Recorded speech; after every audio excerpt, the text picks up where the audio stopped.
Alors, bonjour ou bonsoir, selon l'heure à laquelle vous nous recevez. Aujourd'hui, nous allons aborder une toute autre vidéo où nous allons maintenant commencer à vérifier et à paramétrer de façon réglementaire chaque élément. Alors, nous allons aujourd'hui commencer déjà la première des choses que nous allons faire, c'est venir dimensionnement des barres acier. D'accord? Voilà, dimensionnement des barres acier. Alors, ce qu'il faut savoir, c'est que le dimensionnement ou la vérification des barres acier peut se faire de deux manières. Hein, elle peut se faire de deux manières. La première manière, c'est que elle peut se faire par élément, c'est-à-dire par barre. Elle peut se faire par barre. Et la deuxième manière, c'est qu'elle peut se faire par famille. Alors, généralement,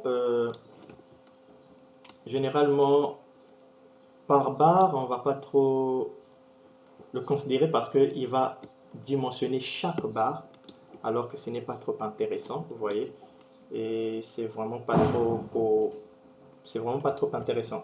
Donc, ce que nous allons faire, c'est que nous allons dimensionner nos éléments par famille. Alors, par famille, qu'est-ce que ça veut dire? C'est-à-dire que chaque famille va être dimensionnée. Je prends un exemple. On peut prendre par exemple les pannes. Nous allons les réunir ensemble. Toutes les pannes vont être dimensionnées de la même manière. Donc, il va considérer donc quelle est la panne la plus sollicitée et il va dimensionner la plus sollicitée. Ainsi, donc, il va renvoyer alors les charges au niveau de toutes les autres pannes, pardon, plutôt distribuer ou appliquer, hein, voilà, le dimensionnement ou la vérification au niveau de toutes les autres pannes. Alors, ce qu'il faut faire donc, il faut donc créer des familles. Nous allons donc commencer à créer des familles. Alors, première famille à créer, famille 1. Le nom de la famille, on va appeler panne. Voilà, panne. C'est la première famille à créer. Alors, matériaux, c'est du S235, acier par défaut, je pense. Non, acier par défaut, c'est ce que nous avons précisé là-bas. Voilà, acier par défaut. Voilà, nous avons précisé là-bas. Alors, nom de la famille, la liste. Nous venons tout simplement ici, par exemple. Voilà, nous sélectionnons toutes les pannes. Nous sélectionnons toutes les pannes. On peut le faire de deux manières. Voilà. Nous sélectionnons toutes les pannes et nous venons tout simplement, voilà, liste, on clique ici et on fait un clic là. Voilà. Et ce qu'on va faire, c'est que ce n'est pas fini. Vous voyez, avant de pouvoir en arriver là, qu'est-ce que nous allons faire? Nous allons paramétrer les pannes. Voilà, nous allons paramétrer les pannes. Alors, pour paramétrer les pannes, nous venons tout simplement à ce niveau. Hein, à ce niveau, on va appeler type de barre alu. Voilà, les paramètres réglementaires. Donc, voilà les paramètres réglementaires. C'est vraiment là. Vraiment, tout se passe ici. Vraiment, tout se passe à ce niveau. Alors, déjà, type de barre, nous allons ici tout simplement dire panne. Hein, panne Eurocode 3. Voilà. Panne Eurocode 3. On avait dit que le CM66 nous permettait tout simplement à générer les pondérations, mais nous allons utiliser le dimensionnement, c'est l'Eurocode 3. Voilà. Donc déjà ici, nous allons voir le flambement. Hein. Le flambement. Comment est-ce que nos éléments vont être soumis au flambement ou pas? Nous venons tout simplement à ce niveau. Voilà, nos pannes, comment est-ce qu'elles sont sollicitées? Est-ce que vous voyez? Alors, ce que nous allons faire d'abord, c'est que nous avons nos pannes, nous pourrons les isoler. Et nous allons donc ici demander, on va voir les moments. Hein, nous allons demander ici, résultat, diagramme des barres. Nous demandons les moments. Les moments les plus sollicitants seront les moments en Y. Ce seront des moments en Y. Attendez. Pardon, moi j'ai appliqué sur force, pardon. Les moments en Y sont les moments les plus sollicitants. Voilà. On vient ici, bien sûr, à l'échelle de la structure. Déformer, non pas déformer, paramètres, description, différencier, uniforme. Voilà, nous revenons et nous appliquons, nous normalisons. Voilà. Après avoir normalisé, nous allons appliquer. Voilà, nous allons vraiment normaliser. Excusez. Voilà. Voilà. On va vraiment mener ça à l'échelle de la structure. Normaliser. Voilà, à l'échelle de la structure. Voilà. Est-ce que donc vous voyez ici, les moments, les différents moments, hein, les différents moments. Les moments négatifs, donc le moment Y, c'est le moment principal, voilà. Le moment positif, voilà, c'est tout simplement les moments vers le bas, hein, vers le bas de notre élément. Qu'est-ce que cela veut dire? Cela veut tout simplement dire que pour les moments positifs, notre semelle supérieure est comprimée, voilà, et notre semelle inférieure est, pardon, notre semelle supérieure est comprimée, notre semelle inférieure est tendue. Or, le risque de déversement se trouve au niveau de la semelle supérieure. Donc, la compression entraîne un risque de déversement. Or, puisque ici, voilà, nos pannes vont être sollicitées par un bardage, c'est-à-dire vont supporter un bardage, donc il n'y aura pas de risque de déversement par rapport au moment positif. On va venir ici, on va prendre le moment, voilà, EF pondération, voilà. EF pondération, c'est tout simplement, voilà, EF pondération ici, voilà, c'est tout simplement, il va réunir ici, tout simplement, le diagramme enveloppe des moments. Le diagramme enveloppe des moments. Voilà le diagramme enveloppe des moments. C'est-à-dire, il va prendre à la fois les moments positifs et les moments négatifs. Les moments négatifs, ce sont des moments qui vont générer des soulèvements. Voilà, des moments qui vont générer des soulèvements auprès de nos éléments. Donc, on aura des moments qui vont soulever nos éléments. Alors, moment positif, donc, on a dit moment positif, semelle supérieure. Les semelles supérieures seront comprimées, les semelles inférieures seront tendues. Donc, le risque de déversement se trouve dans la semelle supérieure. Mais puisque nos semelles supérieures sont sollicitées par un bardage, c'est-à-dire vont porter un bardage, supporter la toiture, donc ils ne vont pas subir un déversement, il n'y aura donc pas de flambement. Donc nous venons tout simplement ici, il n'y a pas de flambement pour nos pannes. Donc les pannes généralement ne sont pas soumises au flambement. Alors le déversement, nous venons donc au déversement. Oui. Alors, nous avons dit que l'aile supérieure, voilà, le déversement, l'aile supérieure ne peut pas subir un déversement sous le moment négatif. Donc, l'aile supérieure ne peut pas subir un déversement. Voilà, tout simplement pourquoi? Parce que il est, voilà, parce que au-dessus, voilà, il va être, comment je peux dire, il va recevoir le bardage. Mais l'aile inférieure, lui, voilà, pourra subir une compression. Et donc, le risque de déversement se trouve dans l'aile inférieure. Donc, compression va entraîner un risque de déversement. Donc, ici, nous allons dire aile supérieure, pas de déversement. Et nous vérifions le déversement suivant l'aile, voilà, l'aile inférieure. Est-ce que vous voyez l'aile inférieure? On va considérer L critique égale L0. Est-ce que c'est bon? Voilà. Alors, qu'est-ce que nous allons faire? On passe par une méthode détaillée. La flèche. Nous venons tout simplement flèche, déplacement et service. Voilà. Alors, ce qu'il faut vérifier aussi, nous sommes là. Voilà, les pannes. Hein, les pannes.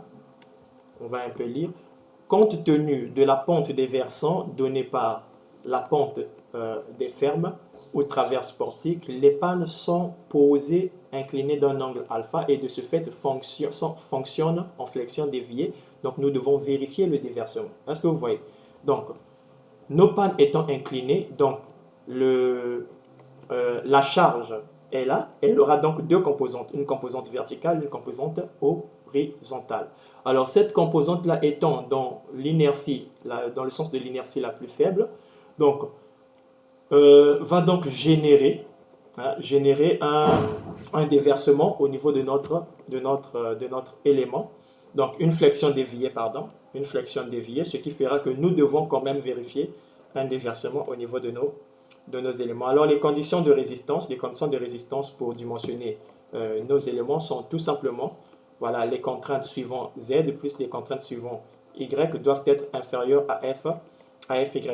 Alors ce qu'il faut également connaître, c'est que compte tenu de la faible inertie transversale des profilés de panne, dès lors que la pente du versant atteint 8 à 10%, l'effet de la charge est particulièrement préjudiciable. Donc, dès que la pente est supérieure à 8%, l'effet de la charge devient préjudiciable. Or, nous, notre pente, dans le cahier de charge, elle est de 10%. Regardez bien. La pente est de 10%, donc cela revient à dire que déjà, c'est préjudiciable. Est-ce que vous voyez, c'est préjudiciable. Donc, nous devons vraiment vérifier nous devons vraiment vérifier le déversement. Hein. Ici, nous n'allons pas le toucher parce que nous allons le toucher dans la deuxième partie de notre élément. Alors, la condition de flèche, ce qu'il faut vérifier, c'est tout simplement la condition de flèche à vérifier, c'est L sur 200. Elle est très déterminante. Cette condition est une exigence puisqu'elle est très déterminante pour le choix de notre profil. Donc, il peut arriver que la condition de résistance, c'est-à-dire le dimensionnement à l'ULU, vérifie notre structure, mais la condition de flèche ne la vérifie pas. La condition de flèche ne la vérifie pas.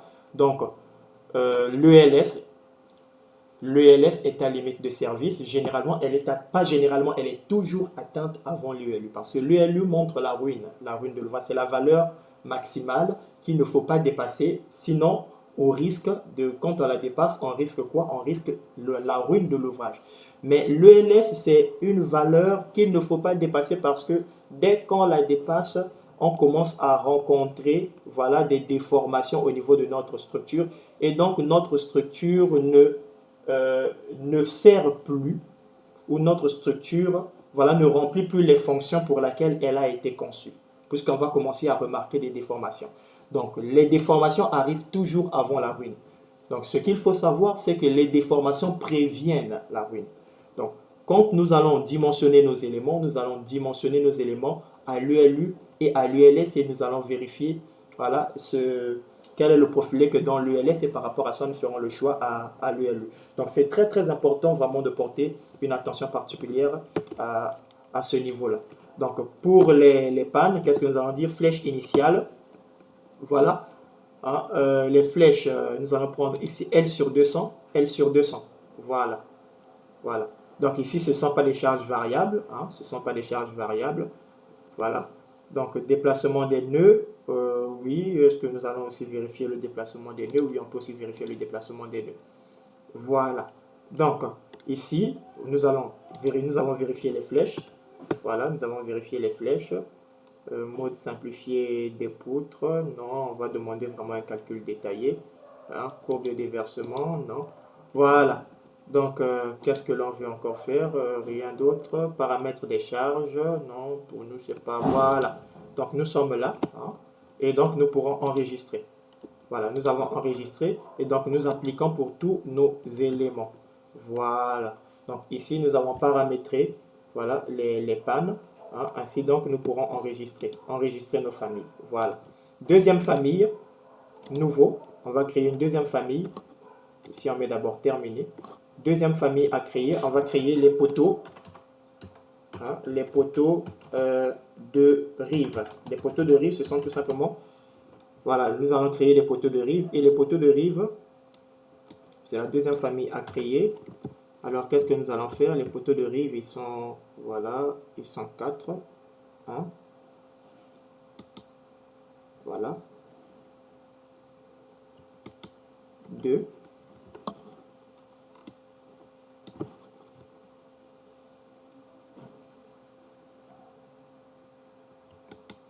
Voilà. Voilà nos poteaux. Voilà nos poteaux de rive. Voilà, nous enregistrons la deuxième famille, poteau de rive. Troisième famille, poteau intermédiaire. Poteau intermédiaire. Voilà, on appelle poteau intermédiaire. Non. Voilà, nouvelle famille. Non, voilà. Troisième famille, poteau intermédiaire. Voilà. Troisième famille, poteau intermédiaire, on vient d'ici. Deuxième famille, poteau de rive. Voilà, troisième poteau intermédiaire. Alors, le poteau intermédiaire, nous allons tout simplement sélectionner tous les poteaux. On vient tout simplement sélectionner tous les poteaux. On supprime, on vient tous les poteaux HEA. Voilà. Tous les poteaux HEA sont sélectionnés, sauf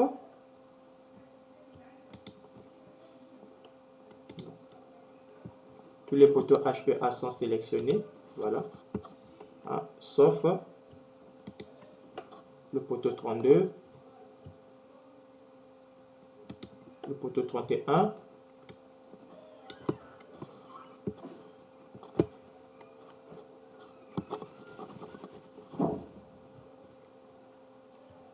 le poteau 2